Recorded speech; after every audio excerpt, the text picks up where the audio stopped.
Good morning, and welcome to your AI Daily Press morning podcast for March 29, 2026. I'm your host, Walter. We're tracking several developments in the Middle East that have significant implications for global security and stability. Firstly, we've seen a disturbing escalation of cooperation between Russia and Iran, with evidence emerging that Russian satellites are providing intelligence capabilities to the Iranian regime, targeting American military facilities in the region. This has raised concerns among European diplomats and officials, who describe the relationship as two-way cooperation and warn of the hidden hand of Putin behind Iran's war effort. Meanwhile, the conflict in Yemen has taken a turn with Houthi rebels launching attacks on vessels in the Red Sea, which could have devastating consequences for global trade and energy supplies. The international community is urging restraint and calling for a peaceful resolution to the conflict. Here at home, conservative activists gathered at CPAC expressed mixed opinions on President Trump's handling of the Iran conflict, reflecting the broader national debate on the issue. Some attendees showed unwavering support for the president's actions, while others voiced concerns about the potential consequences of escalating tensions with Tehran. As we continue to monitor these developments, one thing is clear: the situation in the Middle East is becoming increasingly complex and volatile. We'll keep you updated with the latest news and analysis throughout the day, and that's the way it is. Now for the latest in social and cultural news, here is Barbara Waters. You, Walter, and then she'll know what's right now. I'm Barbara Waters. First, in a significant development, 2 U.S. troops were seriously injured in an Iranian strike on Prince Sultan Air Base in Saudi Arabia, with multiple U.S. refueling aircraft also damaged. This escalation comes as the conflict in the Middle East widens, with the Houthi rebels launching an unsuccessful missile attack on Israel for the first time. In other news, we're tracking a major development in the global oil market as Saudi Arabia's East-West pipeline has reached its full capacity of 7 million barrels per day, bypassing the Strait of Hormuz. This move has helped mitigate the impact of the conflict on oil prices, but concerns remain about the potential for further violence and disruption to global supplies. And finally, in a positive development, 2 missing sailboats carrying humanitarian aid to Cuba have been safely located after being reported missing earlier this week. The successful location of these boats is a welcome respite in the ongoing efforts to support the Cuban people who are facing severe shortages of food, medicine, and fuel due to the U.S. economic embargo. We'll be following all of these stories closely and providing updates throughout the day. Now for the latest in business and finance, here is Louis Riskweiser. Thank you, Barbara. Firstly, we've been covering the current market volatility sparked by the ongoing conflict in Iran. The Dow Jones Industrial Average plummeted nearly 200 points, while the Nasdaq Composite Index and S&P 500 also suffered significant losses. The surge in oil prices has been a major concern for investors, driving fears of inflation and slower economic growth. In other news, Alphabet's recent stock performance has raised concerns among investors and analysts alike. Despite the company's financials showing growth and expansion, increased capital expenditures have weighed heavily on investor sentiment. Meanwhile, NVIDIA is making waves in the AI space with its recent partnership announcements and innovations. We've also been following the tech industry's intricate dance between growth, innovation, and investment. Companies like Alphabet, NVIDIA, and Qualcomm will need to adapt and innovate to remain competitive in the evolving AI landscape. As Nicholas Colas, co-founder of DataTrek Research, noted, the bond market sell-off is more worrisome than the one in stocks, and we need to see oil prices double or the VIX close above 30 before we can expect any meaningful policy changes. Investors should be prepared for further losses as market volatility remains elevated. Today, several companies are scheduled to report earnings, including AirJoule Technologies Corp., Aero Group Holdings Inc., and Progress Software Corp. We'll be closely watching these reports for any signs of strength or weakness in the market. As the first always say, the markets are a jungle, and only the strongest will survive. But with careful analysis, strategic thinking, and a dash of caution, investors can navigate these choppy waters and come out stronger on the other side. Now for the latest in science and technology, here is Carl Starman. Thank you, Louis.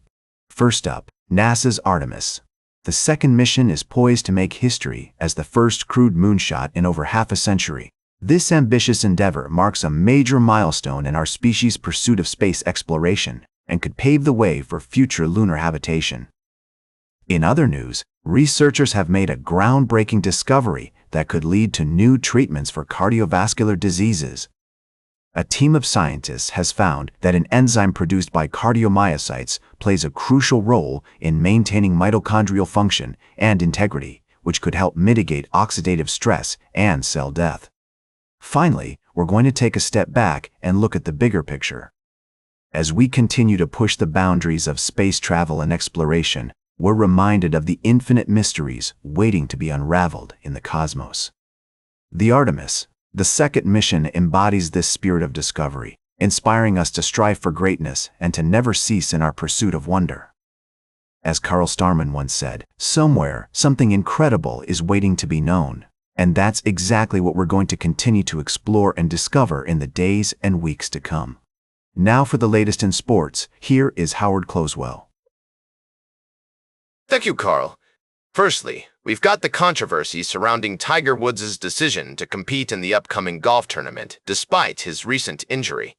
The golfing community is divided on whether he should prioritize his health or push through and risk further damage. We'll be keeping a close eye on this story as it develops.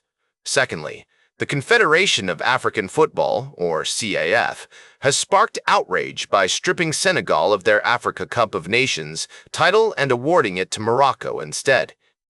The Senegalese national team has refused to accept this decision, and we've seen defiant displays from the players and fans alike. This controversy raises important questions about fair play, sportsmanship, and the role of governing bodies in making decisions that affect the outcome of games.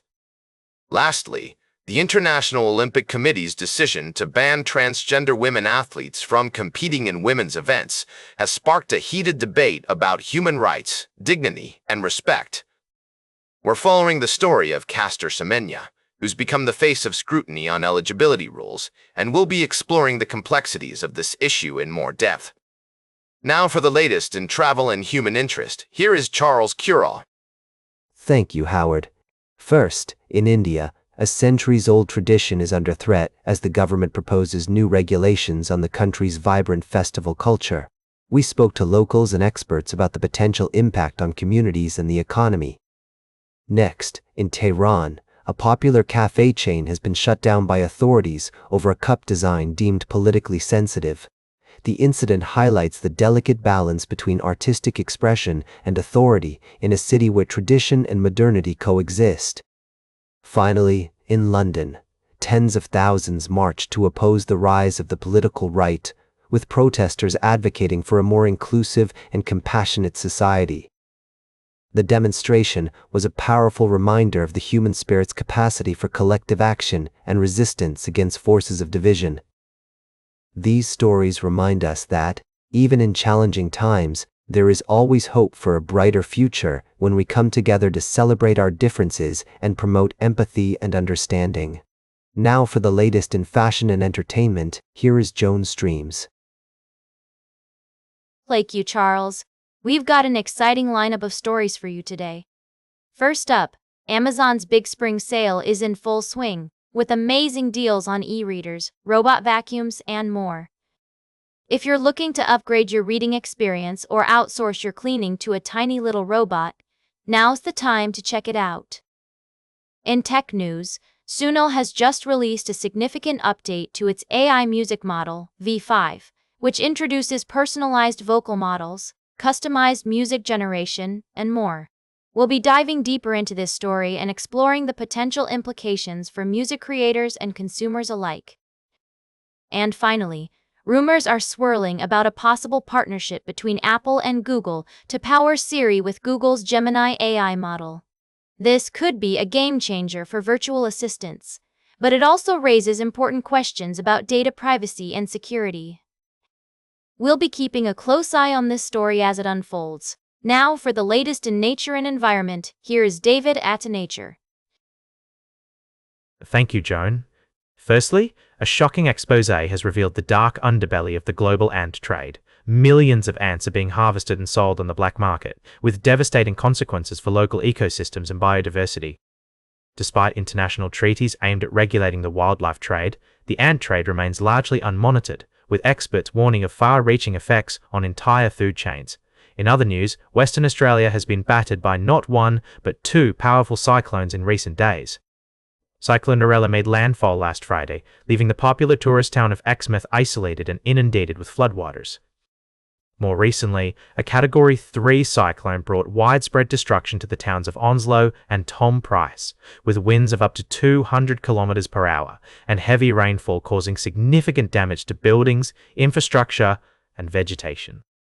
As the regions affected by these cyclones begin the long process of recovery, residents are coming to terms with the extent of the damage.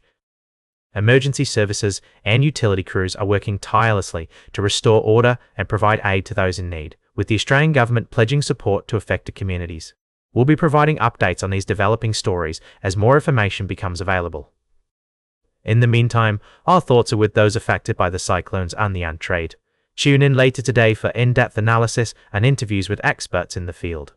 And that completes our morning podcast for today. Thank you for listening. Until this evening, I'm David at Nature for AI Daily Press, the world's most unbiased news source.